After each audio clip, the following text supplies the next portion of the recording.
অরিন্দম শীলের বিরুদ্ধে অভিযোগ দায়ের, পরিচালকের বিরুদ্ধে শ্লীলতাহানির অভিযোগ দায়ের হলো এবার লিখিতভাবে থানায়। দক্ষিণ চব্বিশ পরগনার বিষ্ণুপুর থানা, সেই থানায় অভিযোগ দায়ের হয়েছে। কে অভিযোগ দায়ের করেছে, ঠিক কি বলা রয়েছে সেই অভিযোগে জানবো। আমাদের প্রতিনিধি অর্পণ রয়েছেন আমাদের সঙ্গে। অর্পণ, এক অভিনেত্রী তিনি অভিযোগ করেন যে বিষ্ণুপুর থানার একটি বাগান বাড়িতে শুট চলছিল। 3 এপ্রিল এই ঘটনা ঘটে।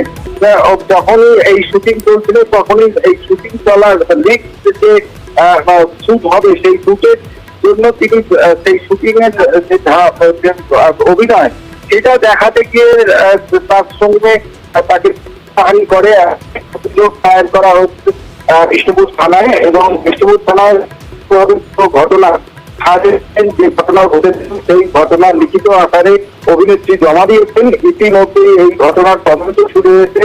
যে বাগান বাড়িতে এই শুটিং চলেছিল সেই থানার বেশ